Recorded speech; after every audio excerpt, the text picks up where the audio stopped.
I think that overcorrecting is as bad as not correcting at all. I think a lot of problems amplify when people recognize or realize a mistake or go through some pain or hardship, and then they go to the opposite extreme in order to avoid this from ever happening again. And then they create a new world of suffering and pain. But now, because they've already gone through the overcorrection phase, they're now stuck there. It's sort of like, they're like, well, I've already changed everything, and now I have to hold on to this worldview, no matter how little it works.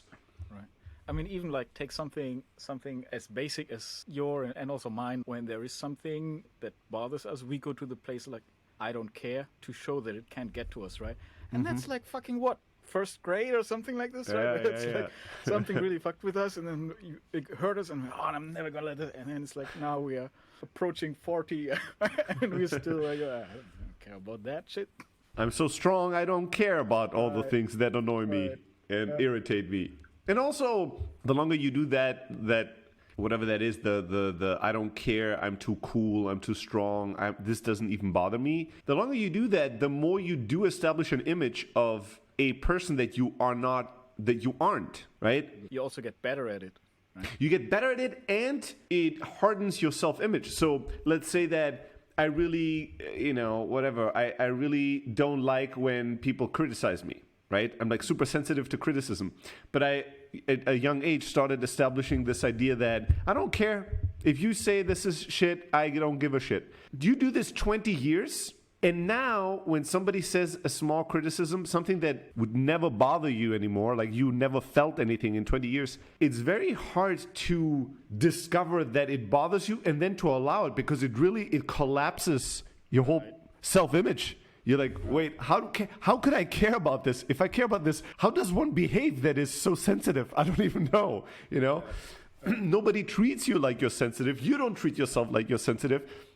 So your whole reality is built on these foundational pieces that when you have to then revisit and go, this isn't me, you're like, if I take this piece out, the whole building collapses. Who am I even? I thought I'm so strong, I never care about anything. And then I'm the most sensitive person of all of them. Like, how does that doesn't compute? How do I change now? It's different to say,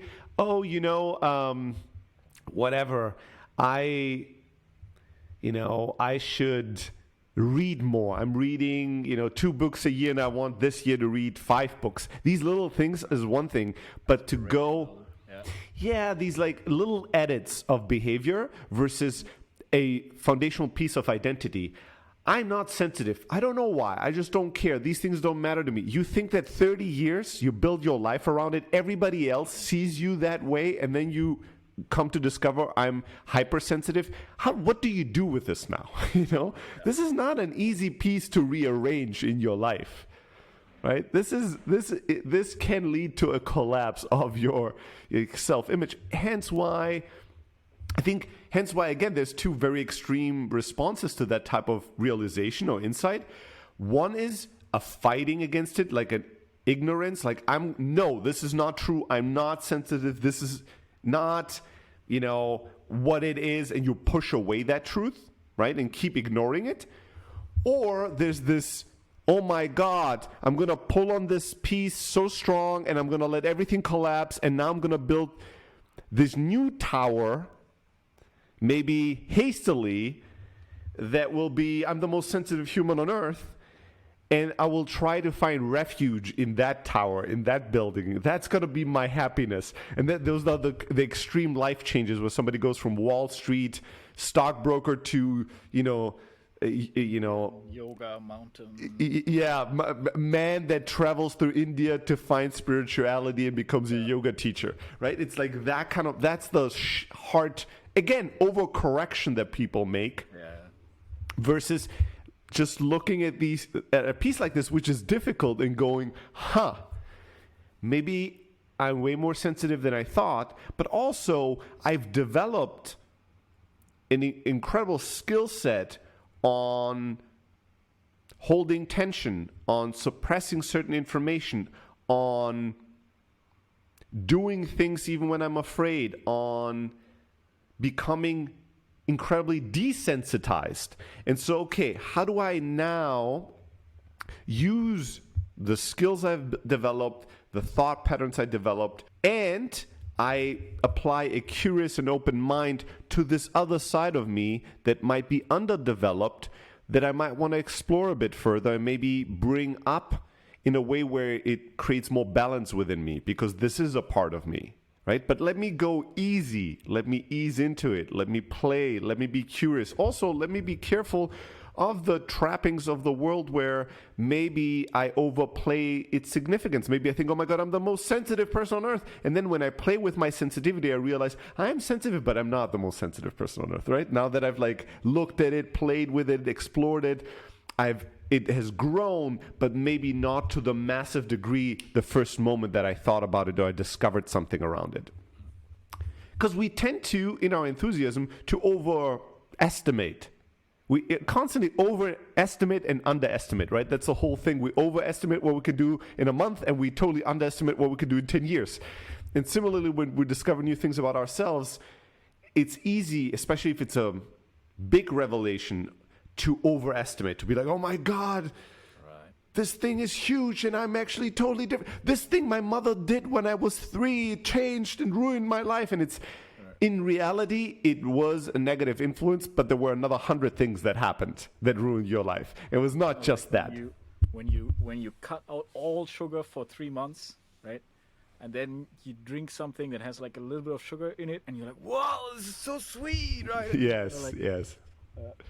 Yeah, you've created such a sensitivity to that by neglect, or that then it seems so overpowering. And really, the idea, though, that when we discover something foundationally new about ourselves, which is probably the case in any person, right? Any one of us. Yesterday I was listening to the audiobook, The Body Keeps Score, right? It's one of the kind of, I think, famous 3 or 4 books about psychology therapy that looks at the body as a really big component to our psyche, and maybe the reflection of our psyche, right? There's When the Body Says No, which is a whole book about diseases, physical diseases people have, cancer, Alzheimer, and then doing psychological backtracking, detective work, and finding a common theme throughout. Everybody with Alzheimer's had this kind of childhood. Everybody with this disease had that kind of a mental, psychological markup, right? And it's pretty impressive to see how certain strong diseases have psychological connections, emotional connections, right? Things that connects them emotionally. When the Body Keeps Score is much more of a broad kind of exploration of, hey, what role does the body play in our experience of life and in our mental models, and how does psychological issues manifest in the body, but also how can the body and work through the body release things that are happening in our psyche. It's much more broad and more like touching on different new areas of therapy and psychotherapy and all that. But there was a story in the book where they talked about theater as therapy, where they would figure out that sometimes they would sit down with like Army vets and do PTSD therapy work with them, and just talking about the trauma was not doing anything. But then he discovered he had a bunch of Army vets as patients that all around the same time started to significantly improve. And at first he thought that's because of his recent improvements as a therapist. He was like, wow, see, I can definitely see that I'm doing better therapy work because all these people are doing better.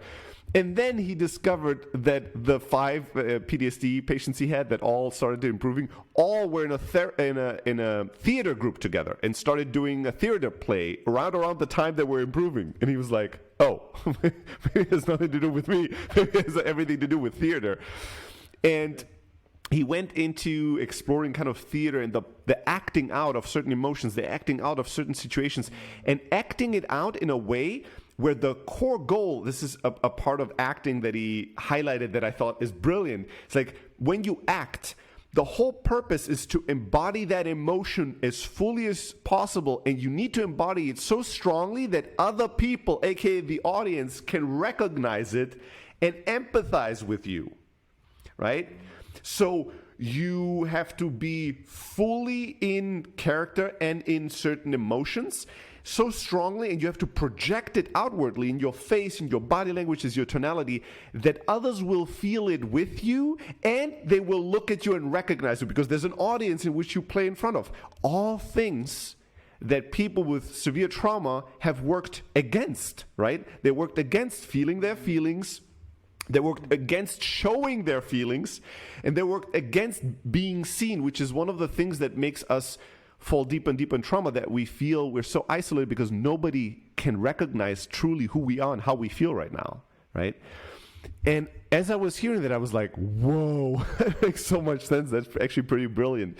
And then he said something else, which is the actual thing that relates to our discussion, which is that they started going to foster homes with kids that had like very difficult childhoods, right? No parents, abuse, this, that, and the other. And they would start theater groups for these like teenagers, right? And he was saying how most of the theater coaches and acting coaches that were there to be part of this nonprofit project had an incredibly hard time to stay with the project because they would get massively abused by the teenagers, right? And then he talked about kids in foster homes, and he said, kids in foster homes have learned that they cannot rely on anybody. They've learned that being emotional is life-threatening. Like, showing emotions will make you seem vulnerable, and then others will take advantage of you. Like, they will beat you up. They will steal your stuff. They will rape you. They will do bad things to you. They will manipulate you. So being weak and being emotional is actually something that they're terrified of. And because they're so terrified of sensitivity and emotions and openness and vulnerability, they detest and hate that in others more than anything else. So then when they talk to adults that are all sensitive, they want to beat them, they want to abuse them, they want to hurt them, because they hate that, because they cannot recognize that in themselves. And I was thinking, whoa, this is so dope. It's so obvious, but it's so dope to hear again, because it relates back to the quote that we've many times mentioned, this: you cannot hate somebody or be upset with somebody while being at peace with yourself at the same time, as well as that idea of when something really irritates you with somebody else, ask yourself, how do I relate with that part of myself? Somebody is silly and is annoying you. How do I feel about my own silly side, my own silliness? Is that something I'm ashamed of? Is it something I'm afraid of or angry with? And I had this, we talked about that as well in the past many times, that I have a real disgust for weakness, right? A real hate against weakness in others, because that's a part of me that I've grown up to detest and hate and not want to accept. And as I was listening to that, I was thinking about many, many people in my life that I know closely and personally, as well as myself. And I was thinking, the stronger somebody's personality and character, the more we believe we know, oh, John is this way, right?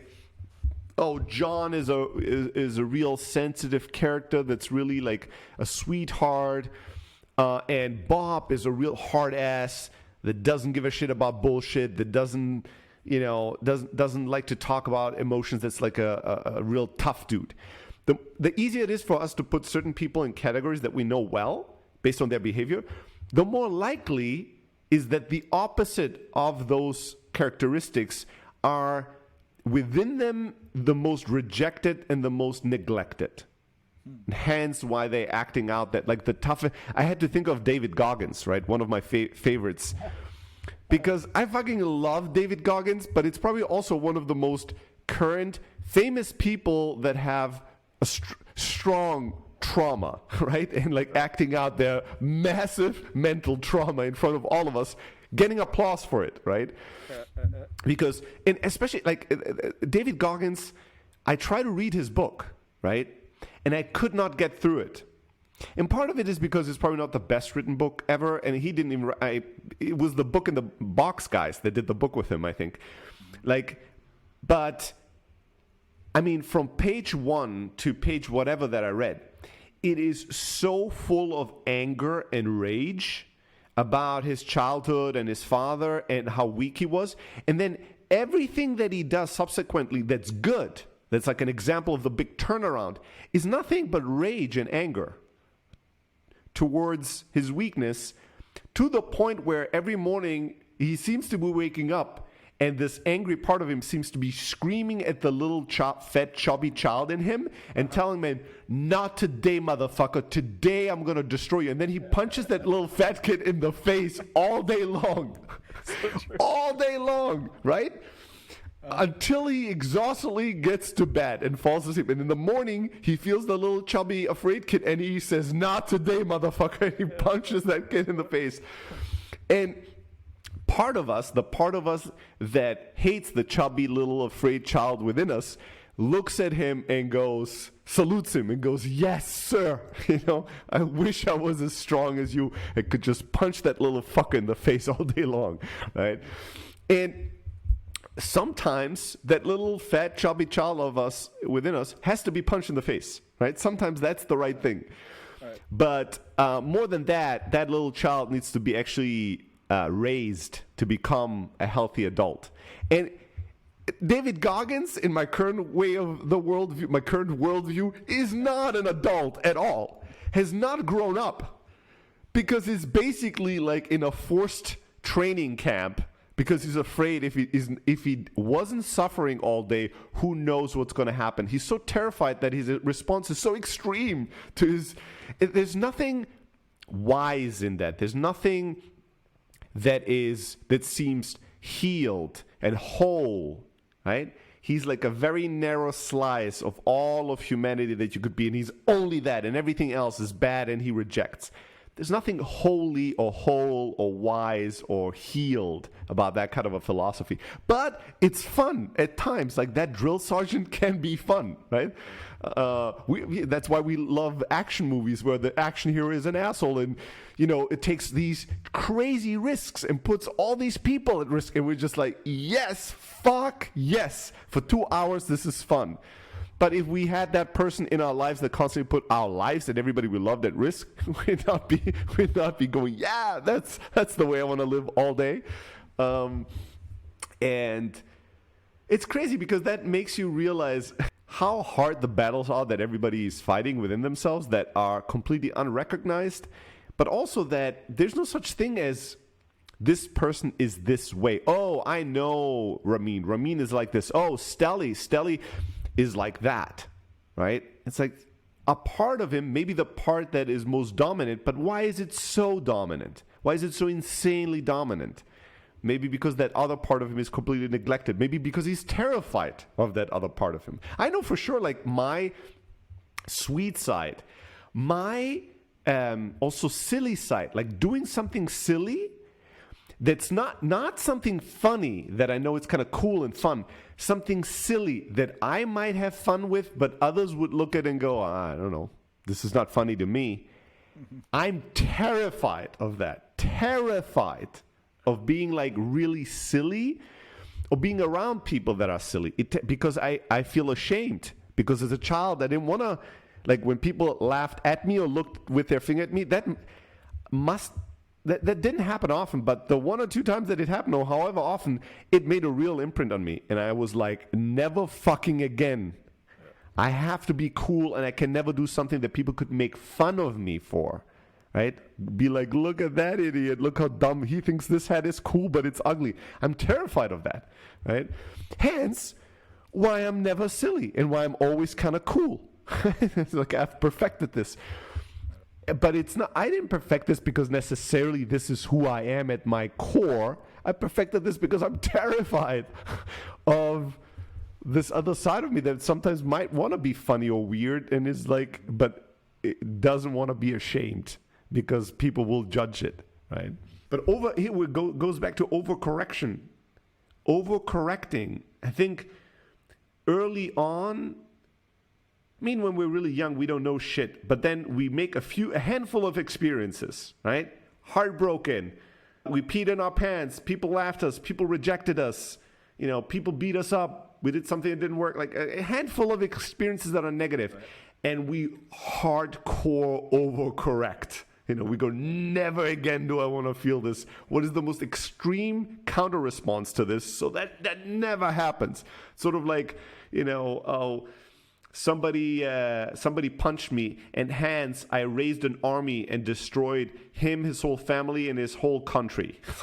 Right? So this can never happen again. And then some other kid comes and punches you, right? It's like, it's not a solution, but it's sort of the overcorrecting response. But this is not just true for our character. It's true in everything in life, in like business, right?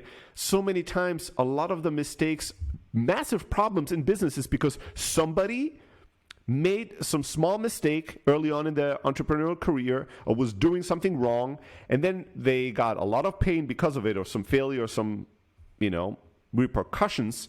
And then something inside of them snapped and they went, never again. And they go the extreme opposite end of it. Right? And it's not helping. What's an example here that you can think of? Well, I can tell you an example. I'll tell you one from us and one from a friend of ours. So first thing that comes up for me, because it was kind of a very extreme example, was hiring at close. When we were at Elastic Sales, we had a phase where we said, all right, the more people we hire, because we're a services business, the more money we can make. So let's just hire as many people as we can, and then we'll find the clients and we'll find the money for it. And so we were hiring people, we weren't hiring thousands of people, but for the place where the business was, we were hiring way too fast.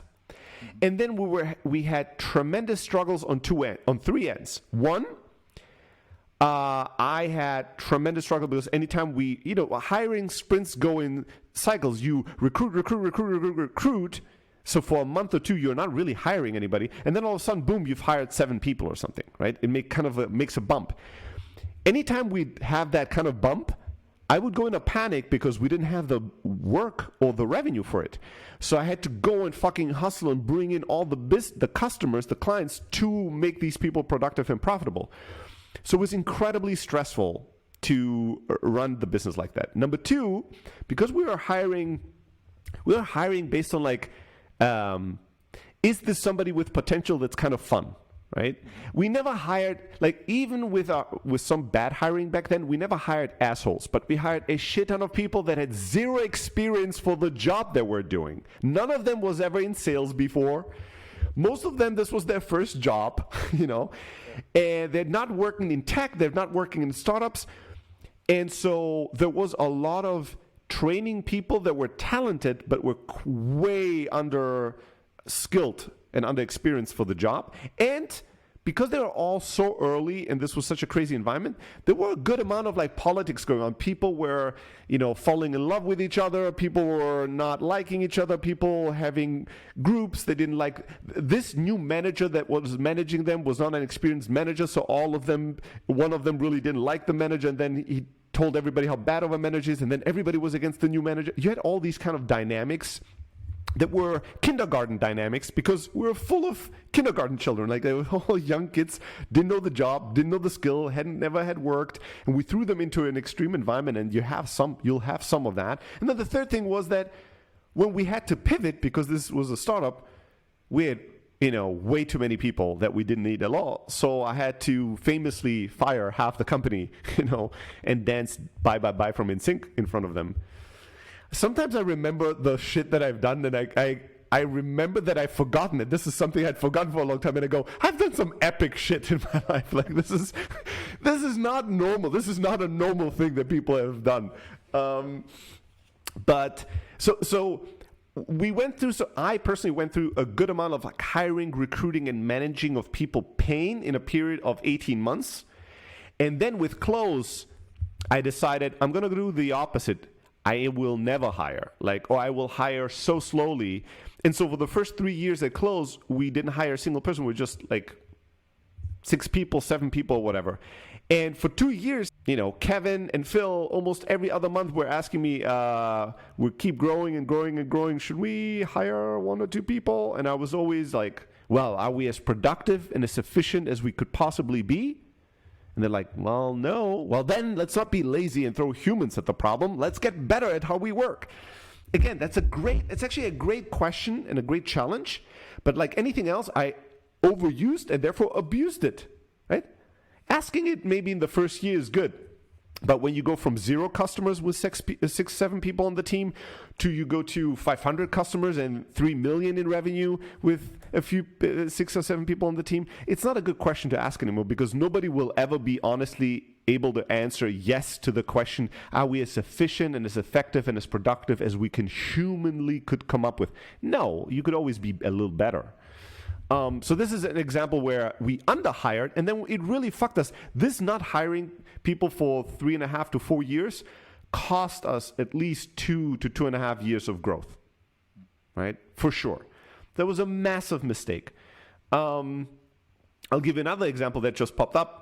Sophia, and a common friend of ours. This is totally me making this up, right? So it might be true or not, but it's still a good example if it is true. So I think when he was younger and he started doing entrepreneurial things, he was sort of like the German Kanak entrepreneur, overly enthusiastic, but very underdeveloped in skills, organization, planning, And so he made some big mistakes earlier on in his life when he was doing certain things. And I think his overcorrection, what I see now all the time with him, and he cannot let it go, no matter how many, like I mentioned it a number of times, he agrees with it, but he just can't let it go, it's compulsive, is that he over-structures areas of his business where it has 0 value to do so, other than some imagined safety and sense of professionalism that it gives him. So Sofian has maybe a business that does 1/10 of our revenue, but he probably does 7 times the amount of spreadsheet planning that we do, right? He's like a company of 3 people. It's a very simple business, but he will sit down. He'll be like, oh, this weekend I'm going to do 2 days of improving my spreadsheets. And so I'm going to spend 8 hours making my spreadsheets even better. And it's the sort of work that is totally pointless. Like, his business is not growing because his very good spreadsheet is now getting slightly improved or updated. There's no point in this. I remember in one of his ventures, they would do workshops. They'd hire like 20, 30 people, and they would have a marketing team of 4 people, and then they would say, hey, one thing we should do is we should experiment with let's say SEO. Like, we should create a bunch of long-form content for SEO. And then what they would do, Ramin, is that they would book 5 sessions, each 4 to 5 hours, and they would call those SEO prep workshops. And it would be like a 5-hour brainstorming with like the whole marketing team and a bunch of other people on what the long form content could be. Fine. The second 4 to 5 hour would be we are going to watch a bunch of YouTube videos on SEO and long form, and then we're going to brainstorm some more. The third thing would be I brought in a friend who's done long form content, and he's going to talk to us. The fourth session would be a planning, like we're going to create a spreadsheet to plan how we're going to do the work, and we're going to do it's like, are you fucking shitting me?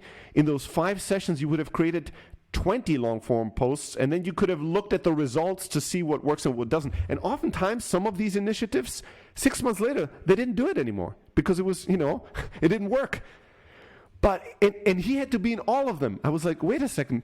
Why are you in so many sessions where for hours and hours you're just talking? It's like, no, you don't understand. We have younger, less experienced people. We have to prepare them before they can go and do the work. That's the sort of like, I'm going to over-prepare myself to feel prepared, to feel safe. I'm going to make these numbers and these Asana projects and these to-do lists even more detailed and specific so that I feel safe, feel prepared, feel like I'm stable, I'm safe, I can hold on to something. Some amount of that is really good and really important, right? I'm not saying that none of that, like a lot of that is very good. But when you overdo it, you're wasting not only time, but you're wasting energy. Like at times where you could do work or you could be creative and come up with an idea that matters, you're wasting it on bullshit that will never matter, right? And you're destroying value. And you're tiring yourself thinking, my God, people don't understand how hard somebody has to work to run a company that does 2 million in revenue. I just had to think about another friend that had an idea for something. And the very first thing he did is spent 4 to 5 months talking to lawyers to set up the corporate structure and then trademarking the first name that came to his mind for it and copywriting it. And he's like, well, now that I've copyrighted it and I legally created the company, I'm excited to get started with this. And I'm thinking, what the fuck, dude? You wasted half a year and like 10 grand on this bullshit. Absolute, useless, worthless bullshit. Yeah. But it feels like work and it's really safe. In this case, it might just be something else. Sometimes people do this shit because they want to avoid doing the real work. Right? It's sort of the I'm going to, take another seminar as a life coach instead of changing my life. Right? It's that sort of like doing things that seem like they're working towards a better self, but they are totally safe because they don't require the risk of change. Yeah. Overcorrection it's fascinating to me. Because it seems like you have learned from it is more dangerous than being ignorant. Because when you're ignorant, you make a mistake. Maybe the shock is really painful because you go, oh my God, I didn't know this thing that ruined me, and now it ruined me, right? I'm overplaying. But now that you know the thing, the enemy, you're now overcorrecting to, I will never do this ignorant thing again. I will go as far as possible from it. And like, now that you're not ignorant anymore, you think you know, and you think I've learned from my mistakes. Never will I make this mistake again. I now have a theory and an enemy. And with these, the theory and the enemy, I will set a plan to never. That's more dangerous even than the because the person that's ignorant in it is also blissful, right? At least you're walking through life and you can experiment a lot of cool shit and then you might fall into a trap, right? Yeah. But that person that has a theory and an enemy is now stuck in this very tense, dark place.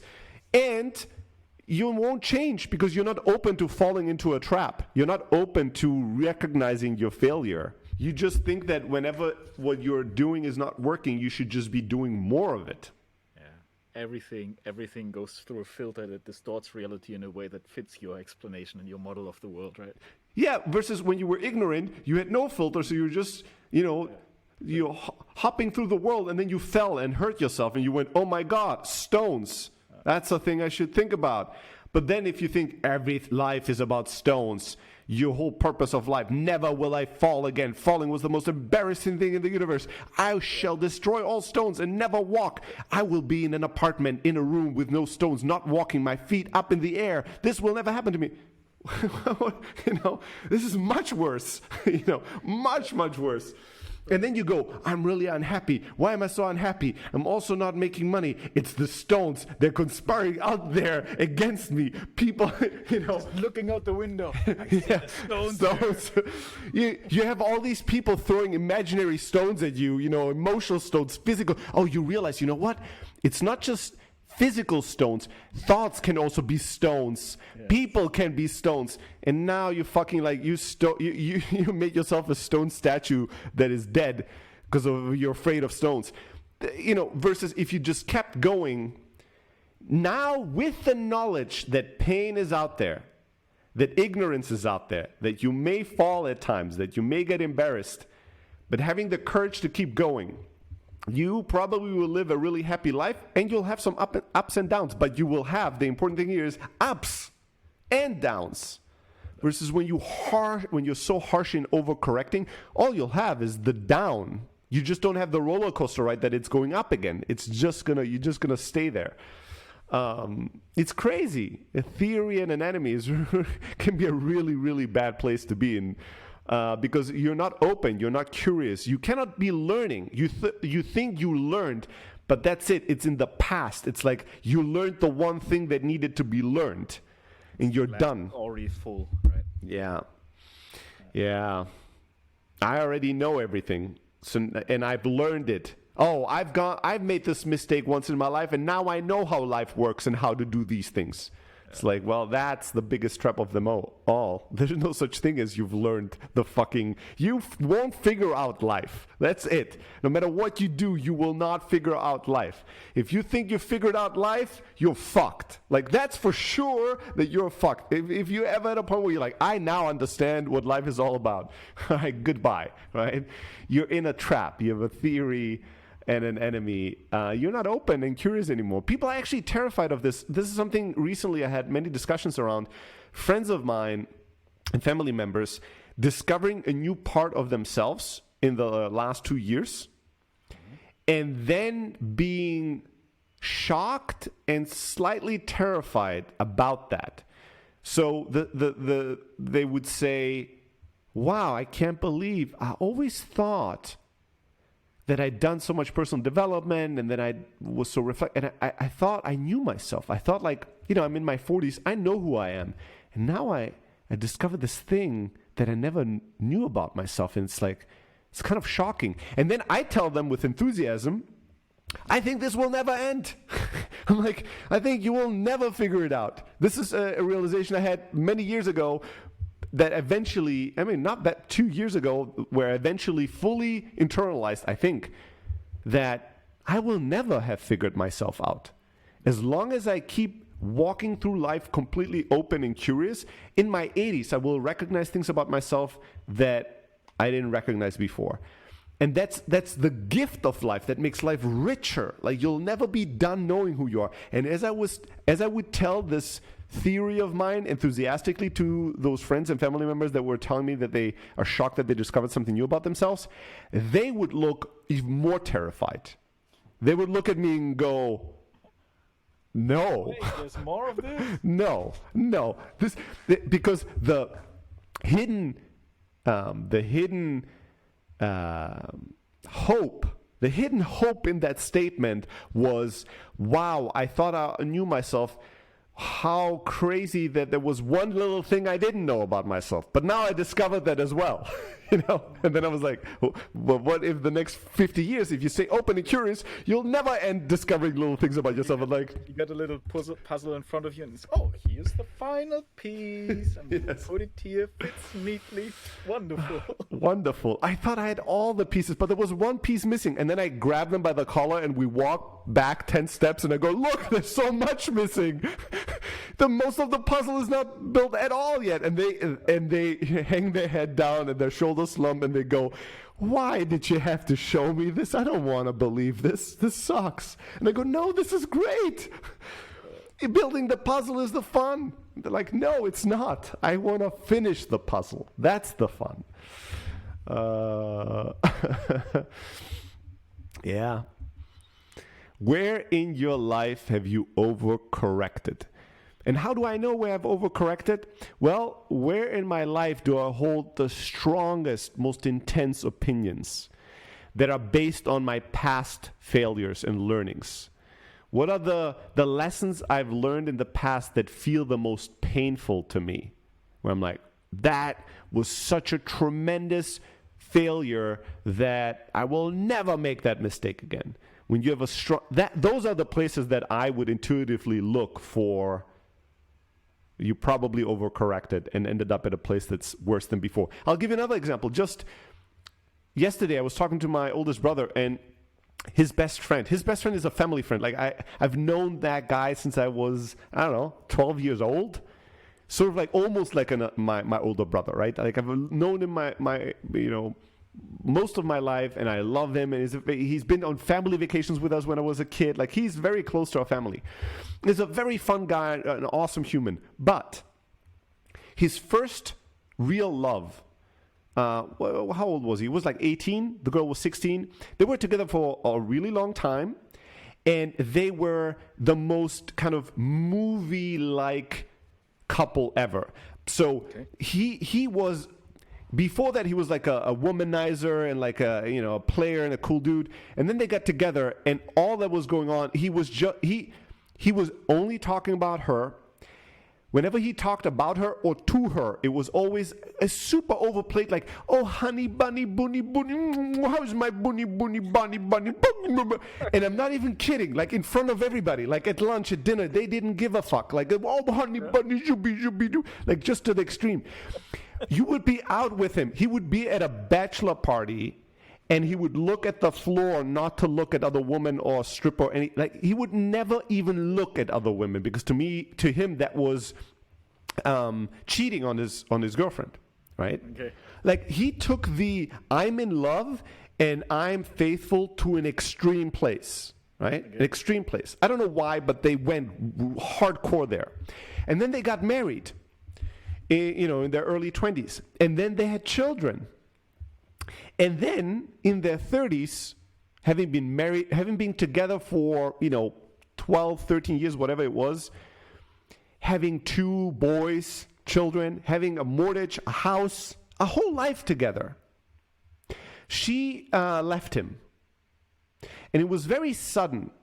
It was sort of one day she woke up, she turned around to him and she said, I'm not in love with you. I don't think you were ever the right man. I need somebody that is different from you, right? I need somebody that is into, and she made a really harsh switch. She was a very kind of glamour girl. She wanted expensive things. She wanted a cute life and everything. And then she made like this hard switch, and it was yoga, spirituality, meditation, all that. And he's none of these things, right? He didn't fit into that scheme. So she's like, I want to change my whole life, and I don't want to be with you, and we're getting divorced. And that was such a shock to the system, right? Such a shock to the system that they had a terrible divorce. I mean, terrible. I mean, to the point where, the 10-year-old son would be on the phone and the mother would scream, tell your fucking father, if he doesn't do this, he's never going to see you guys again. And then the kid would be like, and these are good, like both her and him, I know her really well as well. Both of them are actual good people. Like they were good people the whole life. Like they never acted in some way that seemed that extreme. And he would scream through his son too. And they had massive fights. And the way they would talk about each other, I mean, like, you'd get scared. You'd be like, wait, just calm down. Nobody, if he killed your father, it would be harsh the way you talk about him. Nothing. You guys have done nothing to each other. They went to an extreme place. Now, he married for many years he was single, and he was trying to sleep with as many women as possible. And he changed his tune of like, I'm going to lie as much as possible to every woman because they're all whores, right? Again, it's an overreaction, an overcorrection that you could, easy to imagine why somebody would do that. He got married again. And my oldest brother was talking to me about that, because he was saying that in the last few years, he's been saying, that friend of ours has been saying, he plays the lottery, and he says, if I win the lottery, he's like, my word to God, the moment I win the lottery, the very next thing I do is I call my wife and I tell her I'm getting a divorce and I'm flying, I'm leaving to the Bahamas. I don't care. And he has like, he has 2 children with his current wife, one or 2 children. And he's like, if I had the money, I would just fucking leave everybody. Now, his current wife is the exact opposite of his first wife. His current wife was the,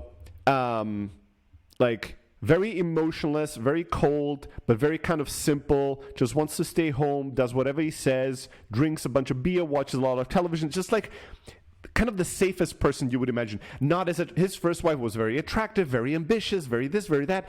His current wife is sort of the homebody, kind of very simple work, just wants to hang out at home, watch TV, drink beer, eat pizza, not go out, and is maybe not is not as passionate, not as warm, but also doesn't seem risky. She doesn't want to change her life. She's not constantly meeting with friends. She's not trying to change him. They're not like lovey-dovey. Oh my God, they're just like more like 2 people that have arranged their life around each other, but there's not a lot of heat and passion. Right. And to me, that's kind of a crazy example of somebody that went through a heartbreak that was probably very terrifying, and I get it. I don't know what wasn't wrong in their relationship, because to me it seemed very extreme the way they were in their relationship in the first couple of years. I was like, why is this doesn't seem healthy? Why? They're so extreme. And then her leaving him was probably a massive blow and a massive break of the heart. And then seeing both his philosophies about life, about women, his opinions, and also the kind of woman he got remarried with, all that is an overcorrection. It's like just going as far extreme to the opposite as he could, so he never experiences this again. And where is he? He's in another place that will give him nothing but a shitty time, nothing but problems, nothing but loneliness. He's not at a good place. He hasn't solved the problem, right? He created a bigger problem. Just that bigger problem is one that, because he's always in, he's used to now. Like, he's getting used to that sort of suffering and pain versus being surprised by it.